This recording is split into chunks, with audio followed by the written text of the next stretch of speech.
to feel this is their year. They must be playing defensive. Schmeichel's not coming up for this one. Thinks he's done enough. Is this their moment? Beckham. It's a Sheringham. And Solskjaer has won it! Manchester United have reached the promised land. Oli Solskjaer. 9, 8, 7, that's scored 6, 2 goals in stoppage time. 4, and the 3, 2, 1.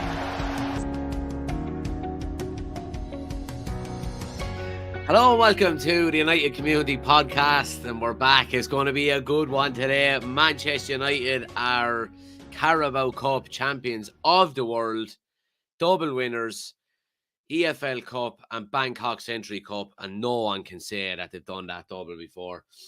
Great day, plenty to talk about. Of course, we're going to get into United and Newcastle, and you know, such a great day yesterday for United and their fans. We're going to talk about certain individuals within the game yesterday, the importance of Casemiro, Aaron Wan-Bissaka, what a second half he had, and maybe potentially his future at Manchester United. Has he revived himself? The Erik ten Hag era, has it begun? We're also going to talk about Newcastle and the fact that maybe they're a little bit ahead of schedule in where they would like to be, given the fact that they've only had new owners for less than a year. And maybe we might throw a little debate out there as to whether who might win a title first, United or Newcastle. We're going to do a roundup on some of the games in the Premier League as well. Of course, Spurs beat Chelsea. And we're going to talk about that. Potter is hanging in by the skin of his teeth. And also, are Spurs doing better while Conte is away? Obviously, he's recovering from an operation in Italy. So we'll talk about that as well. Arsenal, another win for them. Are they scraping results or are they just chalking up points? And of course, Liverpool, their struggles continue. How many signings are they potentially going to need to have them back challenging where they want to be? So yeah, plenty to get into, guys. Leave your thoughts and comments in the chat. And if you're listening back, please give us a 5-star review wherever you're listening. But again, we have Ricey on with us again. And I've got him on camera this time as well, which is good for anyone watching live. How you doing, pal? Well, Jack, how are you? Buzzing? Yeah. All good. All good. Yeah, really happy now, I have to say. It's been a good 24 hours. You know, so Man United, I suppose, look, we'll jump straight into it. Man United have won their first piece of silverware in 6 years, nearly 7 seasons it's been. And look, watching the game yesterday, were United a better team? I don't think they were for large parts of the game. Again, you know, you're on here as the impartial judge. I'd like to get your opinion on it as well. I thought United were probably the more clinical of the two teams, given the fact that we only had maybe 3, probably 4 big chances and we scored 2. But what was your take on the game, looking at it as an outsider, looking in? Yeah, the game was even enough throughout. I missed the start of the game now just because I was watching the Scottish Cup final, but I caught back up on it today. And I do look, Man United were good for their win. Finals are there to be won. 2-horse race. Anything can happen on a day. We've seen years ago in Cups, Wigan overturning Man City in FA Cup finals. I think Man U were good for their win on the day. They were more clinical. The bigger players stood up.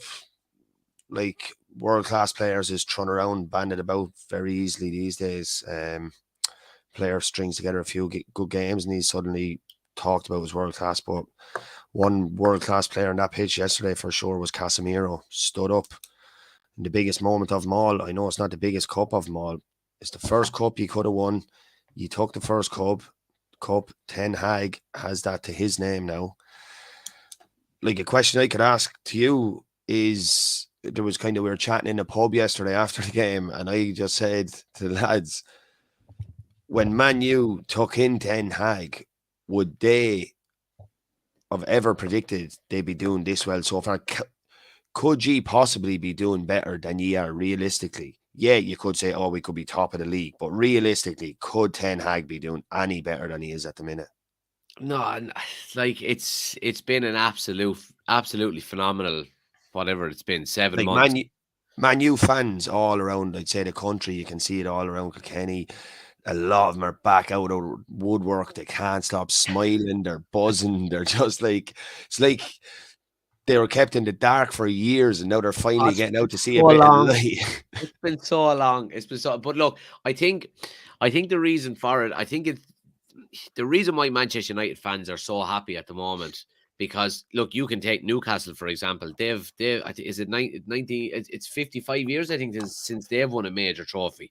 So 60s, we I think. I think I yeah. read So I something in the mean, 60s. we can't be overly dramatic when we're talking about it. But I think the reason why United fans are so happy is the reasoning why it's gone so wrong. And I think the fact that it was so good for so long under Ferguson, all of a sudden it just went to hell in a handbag for 10 years.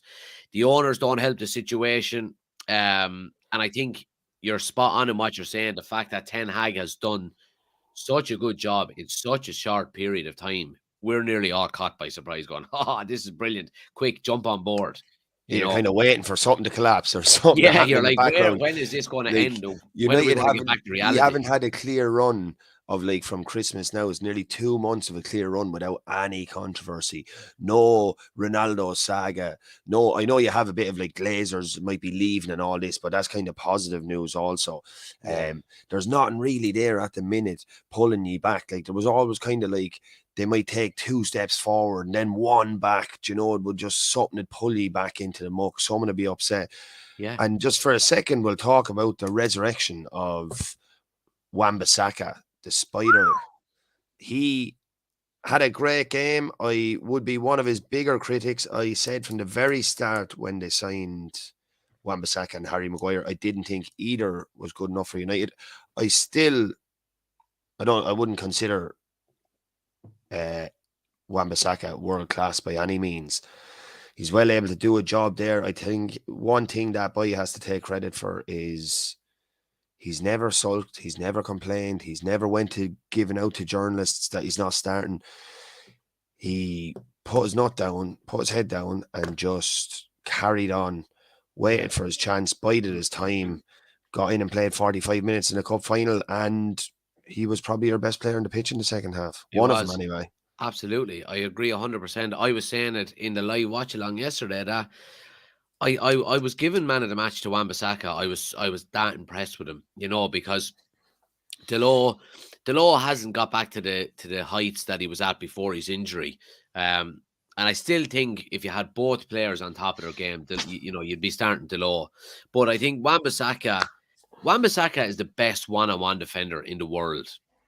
I mean, I can't think of anybody that I would prefer to have in a one-on-one situation. I mean, like when he's playing at right back, and we seen yesterday, in the first half, Delors got a bit of he had a bit of a tough time in the first half against St. Maximin. And he's a very good player. He turned him in, he sent him for a bag of chips in the first half, right down on the end line, just went one way and came back the other way. And of course, he picked up a yellow card, so that probably accelerated the fact that Aaron Wan-Bissaka was going to come onto the field. But the second Wan-Bissaka come on in the second half, he put in a tackle on the halfway line on St. Maximin, and instantly that whole right side was locked down for the second half. And Newcastle just changed their point of attack and went to the right-hand side. And it's down to Wan-Bissaka. I have to say, I think he's been phenomenal since he's come in. And I want to ask you, would you keep him in the summer? Given the fact that well, look, if he's happy to play his big part in the team, I think there could be other areas that you could strengthen first. You don't need to go out and spend 40 million on cover if he's happy there to rotate in between him and Dalot. Like if he stays, he's probably still going to play 25 odd games next season regardless. Yeah. Like he's not going to be banished to the bench or anything like that, especially if he keeps up this form. He, like, when you do break into that top 4 and you're like going for Champions Leagues, FA Cups, you're playing in all the tournaments, the biggest tournaments, you do need 2 quality players at least for every position. If not, you see all the bigger teams have even more squad depth than that. But yeah, I think like it'd be an easy decision to keep him on if he keeps playing on current time. He seems like, as I said, a great lad. Utmost professional.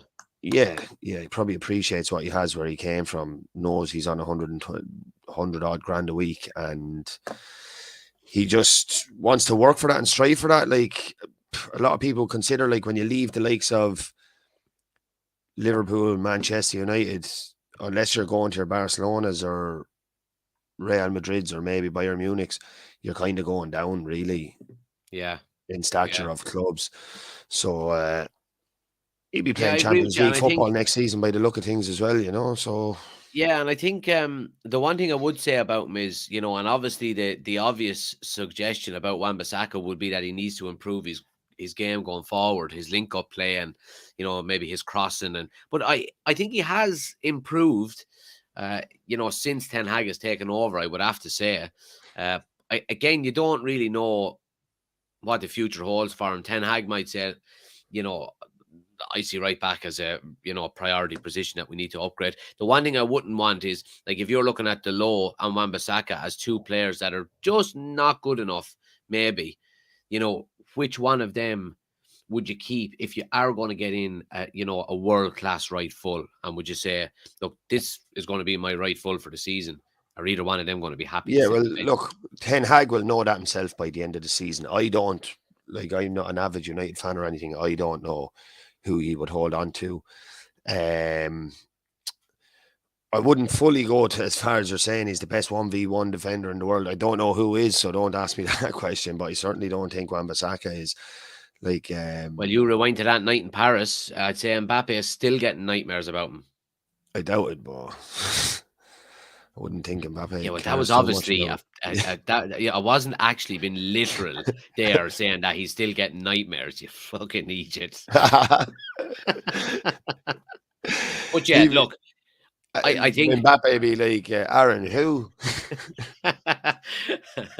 Well, look, I think it's a good complaint to have. It really is. I mean, the more players we have that are playing better, the the less complaints we have. I want to talk about Casemiro for a minute because, I mean, that man he's like a fine wine. He's getting better with age. And I know obviously he's only been here a few months, but it just seems like every game he plays, he gets better and better and he puts in better performances. He's upped his goal contributions since he's come to Man United as well. Supposedly he wasn't renowned for goals at Real Madrid. I think he's got 5 now for United, but he just gives United that sense of stability, really, doesn't he? I think, for me anyway, if I was playing in a team with him, you just know you have that level of comfort when he's playing in front of you if you're a defender. Yeah, I know exactly what you mean there. I just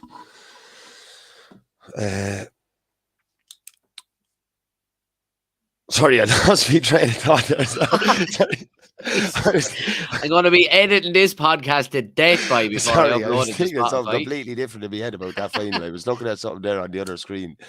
I was looking at Bruno Ramirez. Sorry there, Jackie. Do you want to just go again? Yeah. Does Casemiro give the air, like, if you're obviously a centre back, and we've seen McTominay and Fred play there over the last few years, but having someone like Casemiro in there who just puts in performance after performance and can dictate the game has to just breed confidence into that United team. This was kind of a topic of our conversation yesterday as well.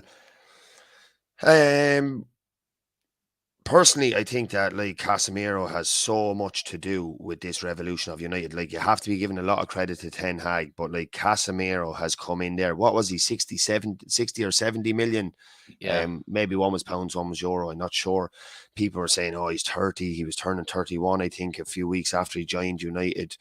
And people are saying, oh, that's crazy money for him. I put it to you, would you rather a 31-year-old Casemiro in your team for 60, 70 million, or a 25-year-old Declan Rice in your team for 120, 30 million? Like, you're going to get 3, if not 4 good years out of Casemiro. Yeah. He'll play there till he's 34, 35. Yeah. And by God, has he done some job in there. And this isn't just sweating over United, praising United. They're doing well at the minute. They deserve a certain amount of praise.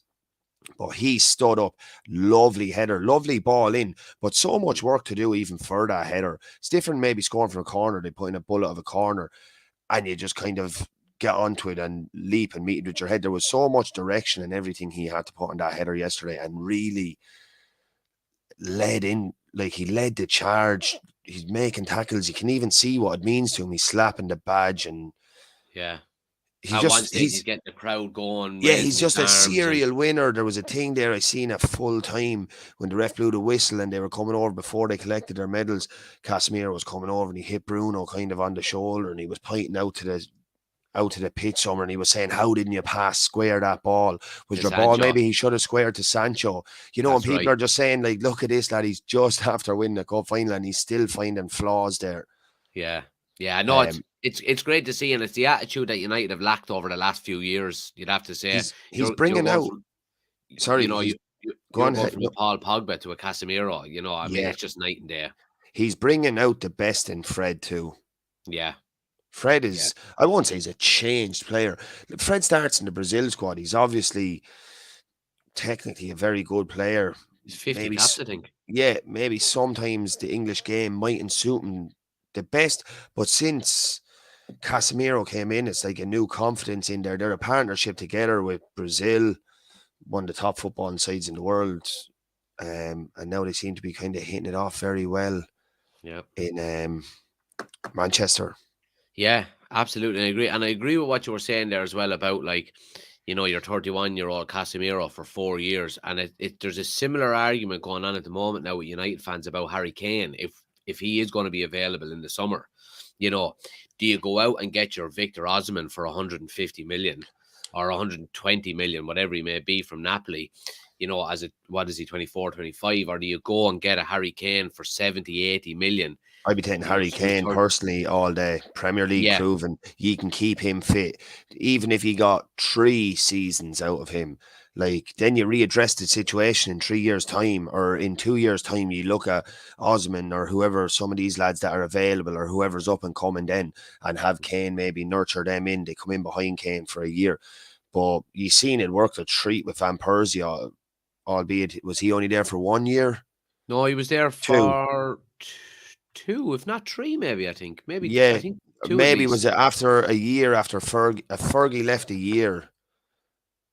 Fergie was only with him for a year, was he? That's right. So And Ferguson signed him in his last Van season. Persie kind of couldn't believe then he was going, and Yeah, Moyes screwed over Van Persie kind of then, didn't he? that's right. That's right. I think he played under Moyes, and did he play? He played under Van Gaal, I think, for a season as well. Maybe. I think. Maybe because Moyes was only there for a couple of months. Maybe Mi- I can't Yeah, I confirm think that. he did. He played for the Moyes was there for 7 months, and I think he played for Van Gaal the following season, Maybe, and then he left. but I think. like it's you see, it can be done. Like I think Harry Kane is a no-brainer. Like we see John S has a comment in there, Casemiro's real captain material. He's done everything in football, true leader on the pitch. Very, very, very true comment. But you can also have him on the pitch and have someone like Bruno as your captain who also kind of leads by example. But or Casemiro, whether he's captain or not, is going to do that kind of captain's role. Like people just look to him. Look, when there's a lad there, he's won 5 Champions Leagues and now a Carabao Cup. I heard a song about that earlier on or something. Go on, give it. But Go on, sing it there for I us. don't know. But you have to give it to him. As I said, like there's no way if you had signed Declan Rice last summer for 100-odd million that he'd have made near this impression. No, Like absolutely not. Absolutely not. I And don't. I think, didn't think. No, I honestly thought when Casemiro was coming, I thought he might have been coming partially washed, coming for a payday there just to ride it out in the Premier League and see what it's like. I didn't yeah, and I think. think that was the big question, you know. But I heard a great story about him that he was watching. It was either the Brighton or the Brentford game that we lost at the start of the season, and we were in talks to sign him. And he texted his agent, and his agent came out and said this. He said he texted his agent and said, "Tell him I'll fix it." Yeah, That was it, you know. So that's the attitude of the man, really. You know what I yeah. mean? I want to talk about Ten Hag really quick because, what a great... look, I've heard opposition fans saying in the last 24 hours since we've won, United didn't have the easiest... Or sorry, United had a very easy run to the final. And that's okay. That's, I take that, absolutely. We could have had a tougher run. Obviously, you can only play the teams that are put in front of you. But for Ten Hag to come out now, the first piece of silverware available, and he goes and wins it, it's going to take a lot of pressure off him, I would think, as well. That whole kind of, maybe the media mightn't be on his back as much, where it's Man United, you have to win silverware. But surely the sky's the limit for him. By the looks of things, he looks like the next best manager in the world, if that makes sense. But can he achieve it? Yeah, he will be a top manager. He just has to do it over more time. He started off very well. Just have to keep it up. Like, if you want to be up there with the best managers in the world, you have to do it over a period of time. And look, he has had success at Arsenal or at Ajax. He's come into Man United. He's had a bit of instant success. We've seen Mourinho kind of did similar things. You just need to now progress on this, bring it on. It's a building project. I think they're starting to move up that ladder a bit quicker than they thought. There's nothing, it's far from complete or anything. And a lot of players at United, like as we were talking about Wan-Bissaka's only 2 games, having 2 stinkers of games away from United, going, oh look, he had a luckily good patch there, he is shite. Like, it was only 6 weeks ago you'd be saying that. Yeah. And then, like, it only takes Fred to have one bad game. You're like, oh look, Casemiro papered over a few of his cracks. Or Rashford to go 7 or 8 games without a goal. Now, I wouldn't go as much to say you'd never be thinking Rashford is shite, because you can see what he can do when he's on fire. Like, he's a very confidence-based player. And I'd say Ten Hag is instilling that in a lot of these players. But just, I don't think United, and I don't know if they will, I don't think they should get ahead of themselves yet. They're doing very well. Trophy under their belt takes a bit of pressure off. Main priority now is Champions League football for next year. Finish as high up the table as they can. Keep taking it one game at a time and reassess in 4 or 5 games time. See where you are in the table. Results go your way, you could be, probably won't be second, but could be knocking up a bit closer.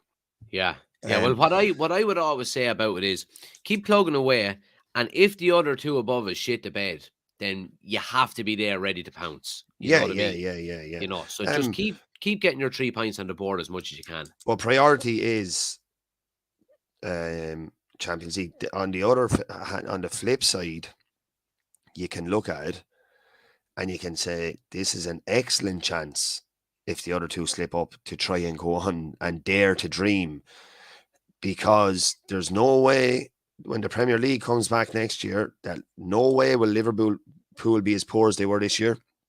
No way will Chelsea be as poor as they were this year. Newcastle are only going to get stronger. Arsenal are in a mix now that they haven't been in years. Man City are just going to buy their way back into being even stronger if they're allowed. No, but yeah, if they don't win the Premier League, this year, they'll just go and spend big again in the summer. But like, next year's Premier League, Liverpool have to sign in the summer. Chelsea have to stop signing in the summer. Geez, they just have to slow down. Like, there's a different team every week. I don't even know half the players on their team anymore. I wouldn't even say Graham Potter knows all their first names. No, I seen a great meme the other day, and it was a picture of Kante, and he was just kind of looking over his shoulder. It was only a picture of him at the training ground, and like, there was a bubble coming out of his head, and it was like, where the fuck is Potter? Or who was the old manager? He goes, it was a bubble coming out of his head, and he's like, where the fuck is Tuchel? And who the fuck are all these lads? He's been out injured, I think, for months, so they're kind of... Yeah. And like, Kante is a player there that I presume Chelsea are going to let go because they've signed so many players. Yeah. He's a player that a top team could get 2 years out of him. Yeah. We'll get on to Chelsea in a minute, but I want to move it on to Newcastle for a moment, because, while we've been talking about them, and they've got to Wembley. I think they've gone 9 games without a win at Wembley. I think it's the longest run in the stadium's history. I don't have anything against Newcastle. They have a huge fan base, and they're a huge club and all of that. But the project, obviously, that they're embarking on now with endless cash behind them, and Eddie Howe is doing what seems to be a very good job there, and he has them in and around top 4. They were fighting relegation last season, and to go from that to top 4, not saying that they'll get it, I don't think they will, but surely they're well ahead of schedule on where they want to be. Yeah, I do agree they are ahead of schedule. They haven't really overspent so far.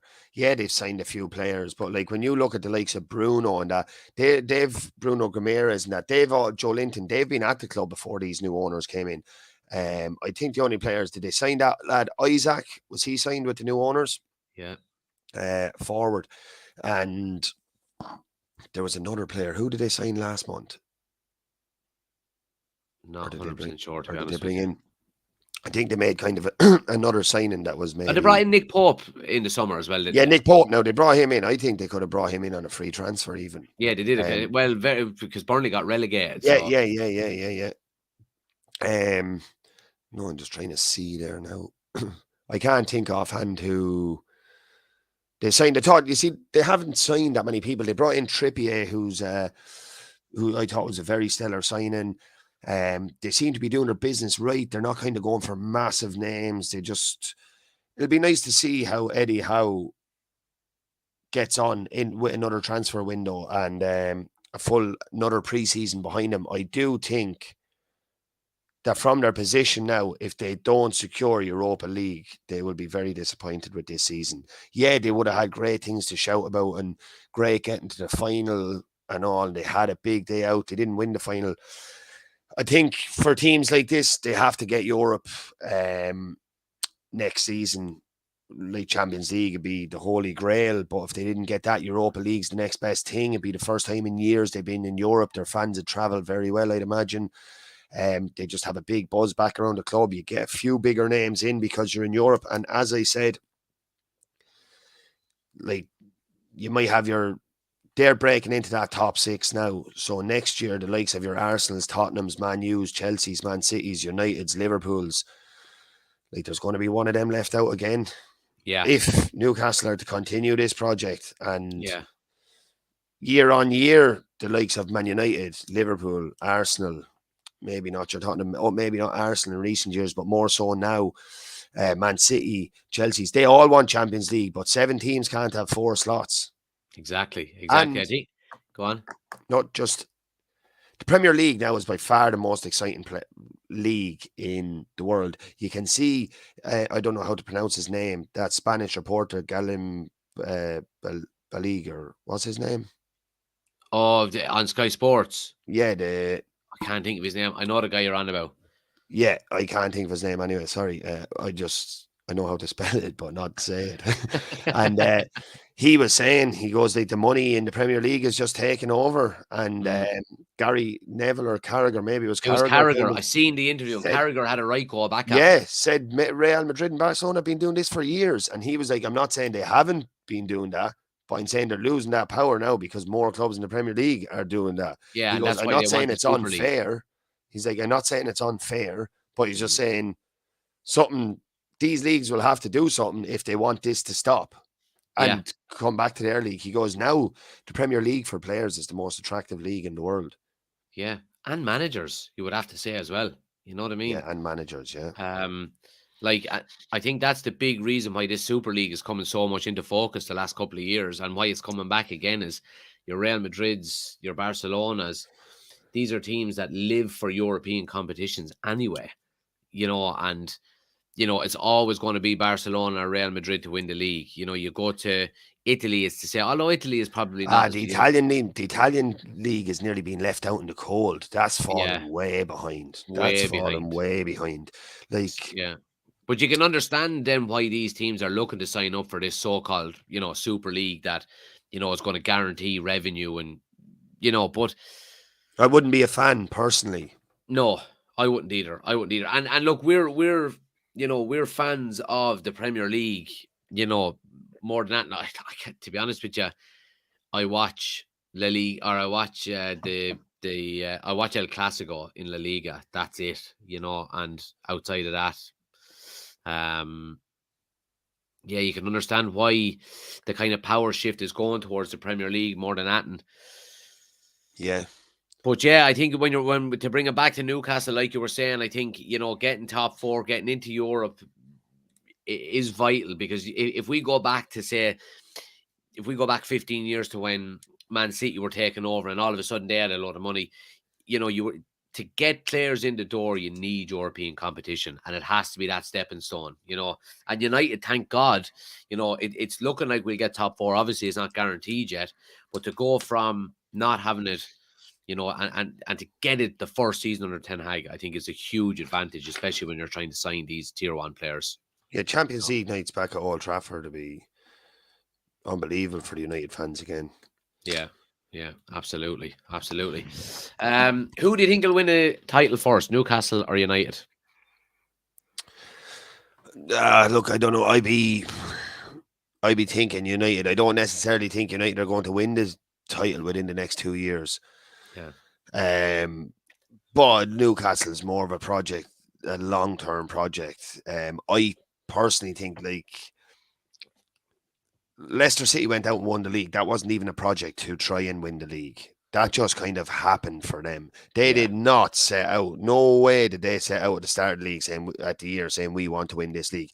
They got to Christmas and we're still top of the league. And I'd say they couldn't believe it. And they were just like, we take this one game at a time. We enjoy this ride as long as we're here. And before they knew it, all the teams below them just kept slipping. And they kept plugging away. It has similarities to Arsenal this year. Sorry, we'll go on to Arsenal there in a minute. Just back to that Newcastle. I don't know. I would believe that Manchester United would win the league before Newcastle will.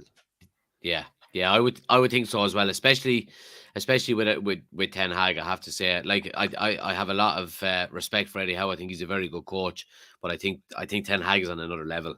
And we're probably in the last 7 months after taking a huge step ahead of Newcastle, even though they're after doing so well. Eddie Howe is a good coach.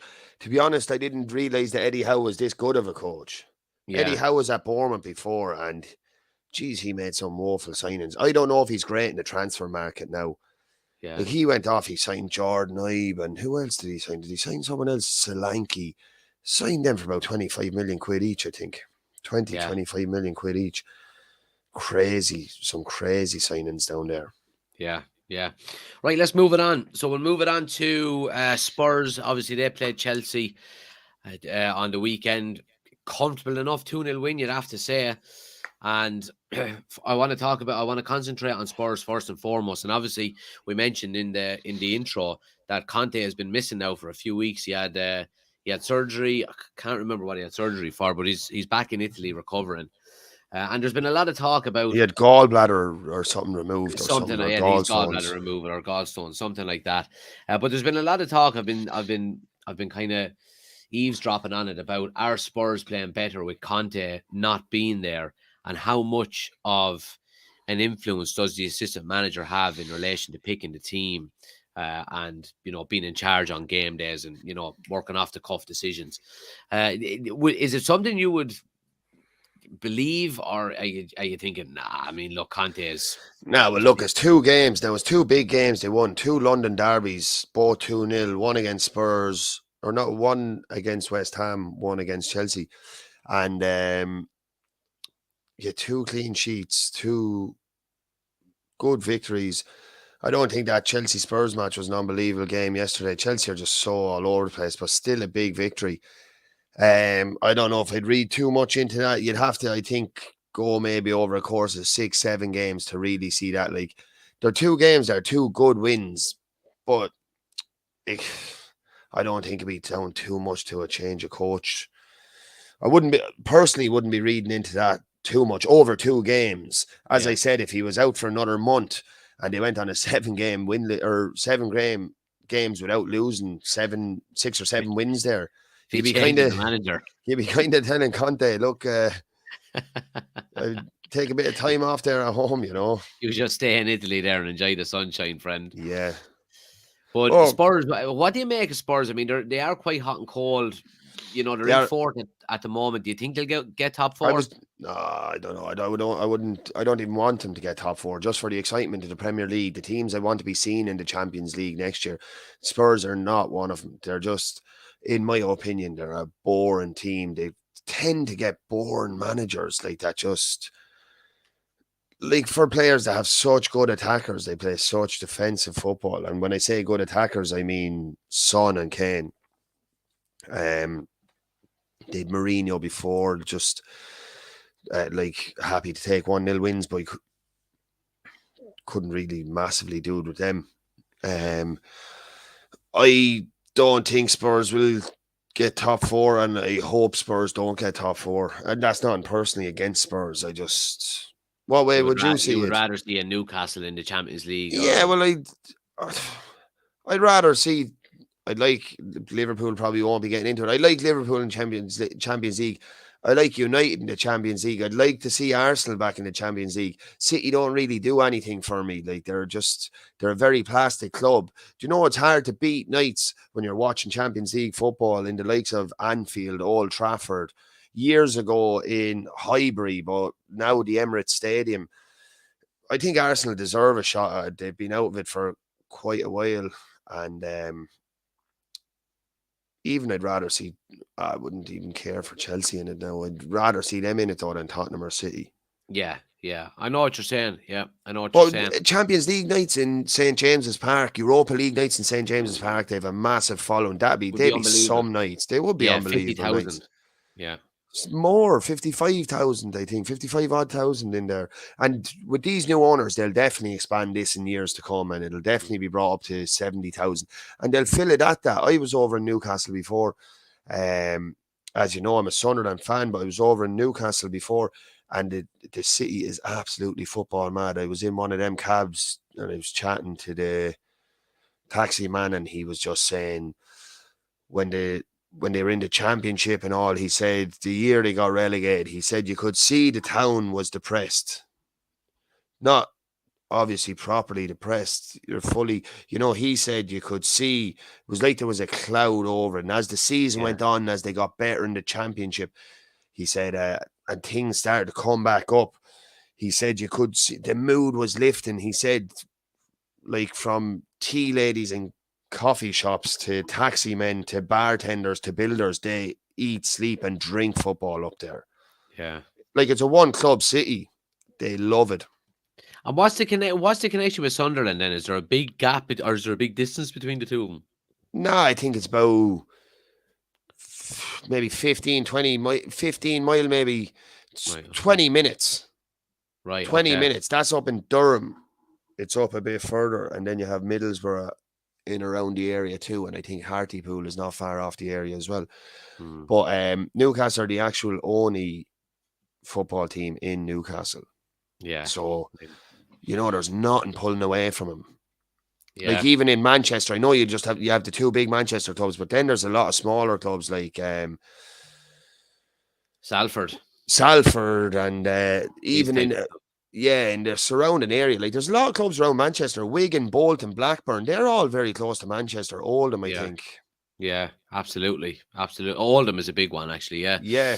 But yeah, and look, let's move it over to Chelsea. Obviously, it's hard to put your finger. Well, it's not really hard to put your finger on what's going wrong there. They just seem to be all over the place. Really, I think they're missing a good striker. I have to say. I mean, that Havertz boils my piss. So he does. I think he's absolutely useless. But then again, you look at it. You have a back line there as well of. Cucurella is there, and obviously Koulibaly came in. He's over 30. Obviously, Thiago Silva, as class as he is no spring chicken either. I think it's kind of a compounding of mismanagement, misbuying. Maybe that's put them into the position that they're in. Yeah, but who's buying the players? Do you think it has to be the owner? Like, there's no way a Potter goes out and says, I need 20 new players. It just doesn't happen. You know what I mean? No, not in that short space of time. I'd say Potter was. I'd say with half the players coming through, I'd say he's looking them up and going, who the fuck is this lad? Yeah. You know, and looking him up there and going, oh look, he is 15 assists there over in Ukraine this season. You know, like that Mudryk could turn out to be absolutely pony. Oh, he has to. When he has a haircut like that, he has to be. He started off electric, but like I don't even know how they have squad numbers for all these players. Like their squad, I would love to see the finances at Chelsea and to see what they're paying out every week. It's like this guy, Todd Bowley. I don't know what his background is or how he made his money, but it's like he's coming in and he's nearly trying to show off and just show what he bought. Like, as you said, the amount of players they bought. Did you mention that player, Cucurella? Is that how you pronounce it? Yeah. 60 million. Like 60 beans. Yeah, they made him... brought him in. I know Watcott was injured now, Chilwell, but I was saying, me and one of my mates, we were watching the Scottish Cup final yesterday and just journeyed, we were chatting just football. And I was watching, I actually had a bet on, I needed, I'd result rushes for Spurs, Celtic and United. But sure, two of the games fell through. They didn't, the opposite teams didn't score. And that's when I was giving out about Hazard. I was like, all the money Chelsea have spent. I was like, and they didn't even think of buying a striker. And they did get a striker in Aubameyang, and he's played less than 10 games, I'd say. Oh, absolute shit show. I absolutely detest that. I detest him. I don't know why. Yeah. Barcelona sold him. Barcelona took him for free off Arsenal. Then they sell him to Chelsea for 12 million. And then in January, they were supposedly said to Chelsea, we'll take him back off your hands if you want, but we're taking him for nothing. You know, like the Barcelona lads cheeky are absolute bastards. Cowboys, by. Oh, but I don't know if they're cowboys. I'd say they're absolute geniuses. They're after slashing. They're slashed. I was reading a thing the other day from their president, and he said they're after slashing their wage bill and slashing their debt, while in the meantime making their team twice as strong for only 70 million with players going in and out. They paid 70 million is all. Like, Lewandowski's been a great signing for them. Yeah, but see, look at what they've done with De Jong. They basically told De Jong, we don't want you. You're too expensive. And then they convinced him to half his wages, and then convinced him that we're not back paying you for the wages we owe you for the original deal that we said we'd give you. You know what I mean? Yeah, they're a prick of a club. They're like them and Real Madrid. Like, they don't look after their legends, or they don't look after, anything in the club like that.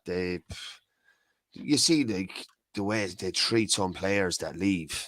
It's crazy. Like, I think they all turned on Piqué, or a lot of them turned on Piqué. He was at the club, sure, he's won everything.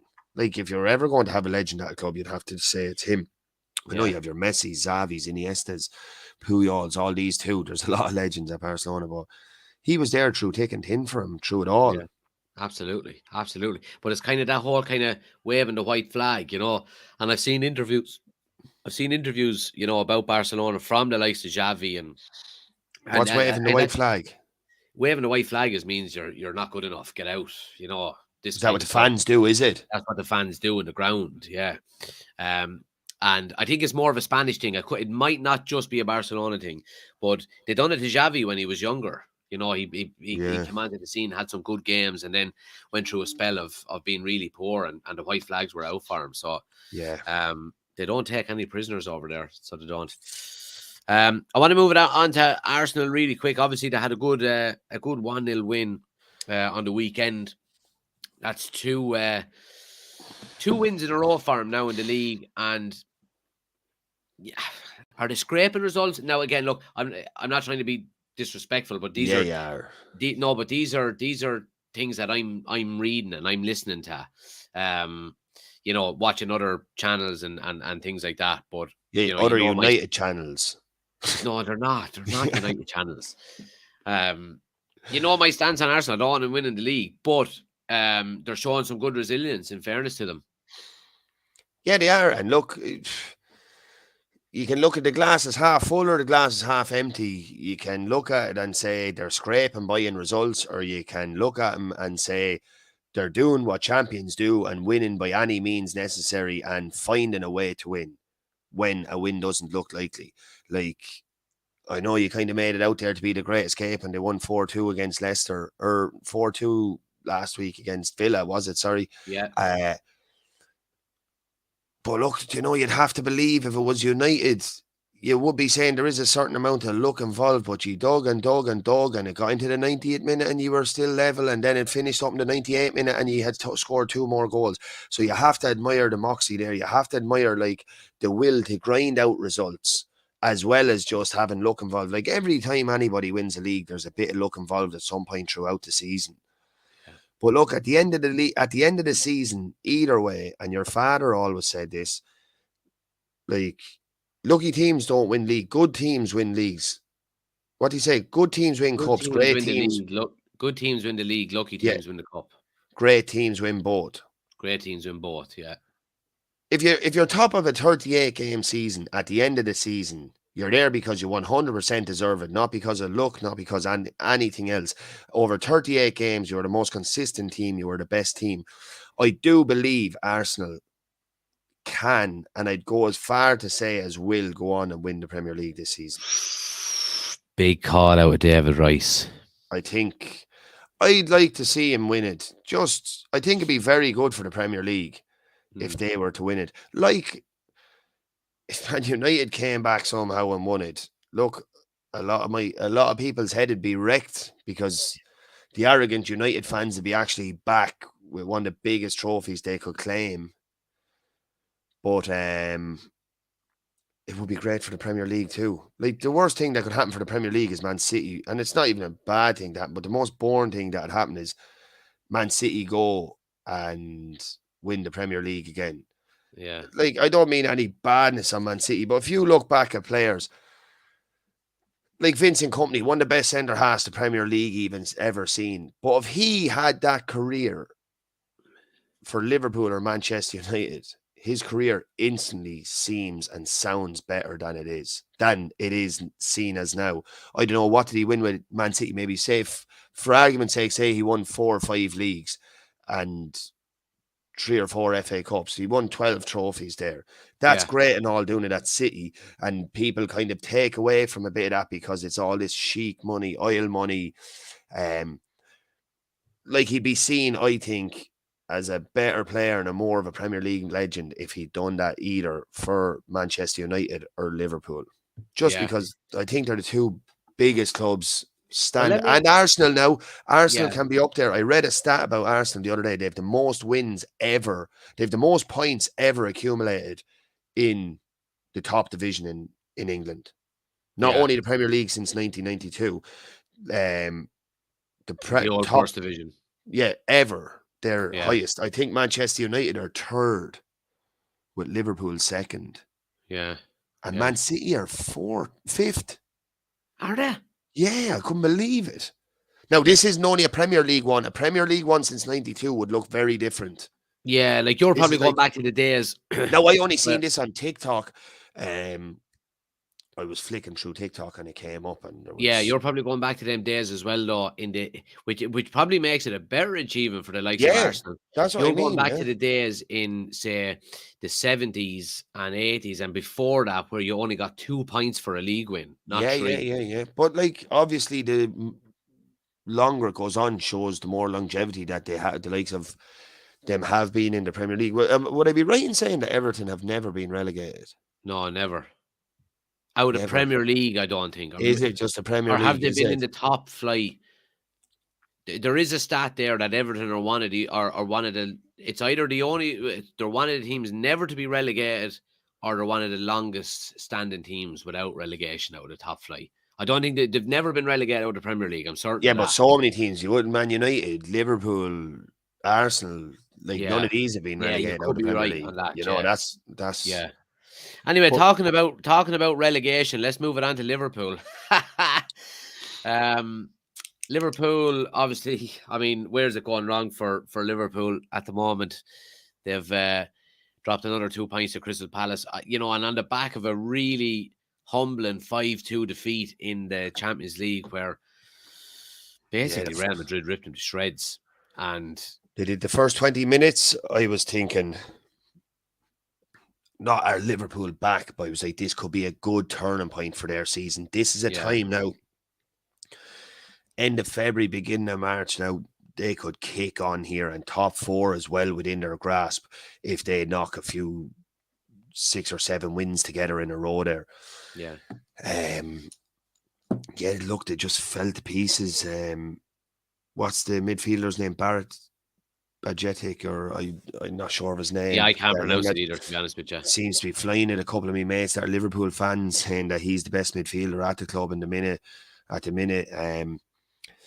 I don't know, like, they looked so flat. Like, Salah just doesn't have that spark. I'm not saying he's not the player he was, because when Liverpool were flying it there during the 2021 season and playing some of the nicest football that the Premier League has ever seen, that season they had some of the nicest football the Premier League ever seen, in my opinion. They were just on absolute fire. I think they've been very unlucky with injuries this year, but it can't all be down to luck to unluckiness. Klopp will have to take a bit of flack. The players can't seem to get motivated. They did have a few big players missing. They did go out, and the club backed them to a certain extent. They backed them. They bought a good bit of firepower. Has it clicked up top? It's hard to say. You wouldn't say massively, but like, the players have shown flashes of brilliance. Like, that goal that Núñez scored last week was a fantastic goal. And he has the skill and he has the pace. He looks a bit clumsy, and he looks a bit like, he just looks a bit clumsy up there, but can take people time to settle in. He is only 23. Like, he's not on any par. Like, he's not on any level par with the likes of Mbappe or any of these that are only 23. He's a few grades lower, but he's still, you'd want to see him become a world-class player for that kind of money. Liverpool, I think they could go a long way to coming back to a very good side with a couple of decent midfielders signed in there. They have how many players do you think they need to sign to get back to challenging? If you just go through it, they have a goalie, they have a right full, they have a left full that don't need replacing, in my opinion. Now, you might need to get backups in there. Their left full backup, Tsimikas, should be doing the job. I've been hearing a lot of Liverpool fans saying that Trent now, I did hear that would never be in the defence ever again. I did hear that lately. So look, maybe they need to be looking at a right full there too, depending on what formation they're going with. If they're playing the 3 across the middle, Fabinho was very poor, very, very poor against Barcelona, I thought anyway, and Real Madrid. Apologies there. Like, Van Dijk is good, but like, you can see some of his stats he was held in such high regard over, like the stats that he's never been dribbled past, never been this and that. He's losing a good few of these stats. It's just getting older with age, and it's also, your team isn't as strong. Like Diego Jota, when they signed him from Wolves, he was a fantastic signing that he took to Liverpool like a duck to water. He took to him a lot better than I thought he ever would. He gets injured. Luis Diaz comes there last year. He brings electricity to the team. He has a bit of that kind of razzmatazz around him, gets the crowd going and all. He was unlucky with injuries there. Gakpo, I don't know what to make of that signing, to be honest. He had a decent World Cup. Like, some of the players that come from that Dutch league, especially attackers, a lot of them find it very hard to settle in England, and definitely not quickly anyway. But I don't know where they really want him to play. Salah looks so flat. He just has he's definitely not lost any of his footballing ability or anything like that. It's just like, maybe he's lost a bit of that want.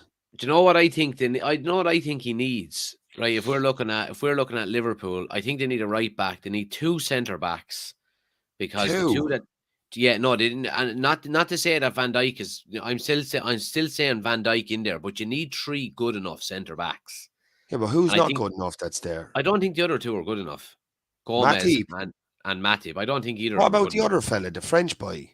Oh, the French fella. They don't need He's in- two centre backs He's anyway. injured, is he? Sorry, I forgot about him. Now, if they got one more centre Sorry. back, I'd be No, getting you're rid of right. Joe Gomez anyway. I wouldn't. Yeah. I'd be getting rid of him out of the club. I wouldn't. Yeah. You'll sell Joe Gomez there now to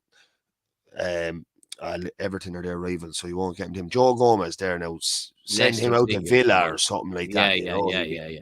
But I think they need two central midfielders minimum. Yeah, what kind now? Like a CDM there? They need a CDM and they 'Cause need an Fabinho isn't that old. I know he's not, but he's not that good either. Do you think that? No, I don't you know. think he's not that good? Like these players can't turn bad overnight. He was I know last that. season. He was being considered like world class. Now I know. you can't have a like, viewpoint on that. You like, I do agree they definitely need two, if not three midfielders, if they're going to Yeah, be playing. If they're going I- to be playing three in the middle, week in, week out, they need three new midfielders. Yeah, and I not wouldn't to be- start every week, but just and if I was saying signing two midfielders, I'm not saying to sell Fabinho. You know what I mean? yeah. If you bring in competition, it's going to put the spark up a lot. Like we've seen it with United, we've seen it with Luke Shaw this year. We bring in Malacia, all of a sudden, 6 weeks later, Luke Shaw's the best full in the world. I know, You and what Malacia, I don't think is that great at the minute. He comes in, does a job, doesn't Yeah, set the world exactly. alight, and he's only young and get better. But he only cost you 12 mil or something like Yeah, that. And exactly. I don't But mean I only think- 12 mil, but in nowadays think it that's would- not too much. Yeah, and I think something similar, with Liverpool, with Mo Salah, I think is needed, where a right winger is needed to challenge him, because, not saying that he's not good enough to get in the team, but again, something similar there. I know, but I just think with Liverpool, they're after buying so many attackers now. I 100% do not think, well, not so many. They bought their two. They bought probably 4 new attackers in the last 2 years. But I do not think that's a priority now. Like if you're saying this about Trent, it's probably like Trent is a fantastic player. They'll just have to find another position for him. Maybe he could take up that CDM or one of them. Maybe he could take up a box-to-box midfielder position there. Yeah, I'm not saying he I'd definitely agree. I'd can, agree, but yeah. maybe they could look at that. Like he's a Liverpool boy, he's scout, he wants, like, obviously loves the club and has no intention of leaving. And I wouldn't imagine the club has any intention of selling him. But maybe a positional change might be the best thing for his career at the minute. See how it works out. I don't know if they will get the money to spend though. Like, No, I don't think they will. How would they get the money to spend now? And they weren't given the money to spend when they were on top. Yeah, I think some investment is going to be need to brought in. Like their owners have said that they're looking for investment. You know what I mean? So, just a really quick one. How are Sunderland getting on before we finish? Sunderland are doing all right. I think they're 8 in the Championship. Sunderland, they're after losing their last 2 games though. They lost to Coventry the other day. A few of the lads, Pike and a couple of lads that play football went over. They went over to visit Shawnee Maguire, or over to watch him play over there. And they went actually last Saturday and watched the Sunderland match. The Coventry bet Sunderland 2-1. That was kind of a big game. It was a game that would have pulled Sunderland 7 points ahead of Coventry, but now it brought Coventry to a point behind Sunderland. Sunderland are kind of overshooting this year anyway. Like they came up from the Championship last year. They have a good few players on loan. Yeah, our young lad Diallo there, sure. Yeah, he's doing very well. But Pike, Emmett Nugent said to me, he goes, when you're looking at the Sunderland team, he's like, they've like 4 attackers in the team, and they're all nearly the exact same. Said very similar to Diallo. Small, tricky, fast players, but they have no one up top to hold up the ball. They have a striker, Ross Stewart, who they bought for 10 million. Or big money anyway, for a Championship club. And he had 14, 15 goals back this season, but he's after getting injured there and he's out for a couple of months. So they're feeling the pinch on that. But they'd be happy. Obviously, when you're 7th and 8th, you're looking at them playoff spots. Yeah, but Sunderland now absolutely. to be finishing top 10 will be very happy with this season. Yeah. Especially after playing 3 years down in League One. Yeah, absolutely. Still getting 35,000 that game. Yeah, absolutely. Right, we'll leave it there. Ricey, I appreciate it, man. Thanks for coming on. Yeah, sound Jack, no problem. Hopefully we'll see you again next week. Thanks to everyone who's listened as well, guys. If you're watching live on YouTube, listen to the channel, listen back to Spotify or Apple Podcasts. a 5-star review. We'll be back next week. Obviously, myself, I'll be on United Community Channel on YouTube on Wednesday night. We've got the watch along against West Ham, so come over and check it out. And of course, we've got a massive game with Liverpool on the weekend as well. So I'll be doing watch alongs for both of them, guys. But yeah, thanks for listening. See you down the road.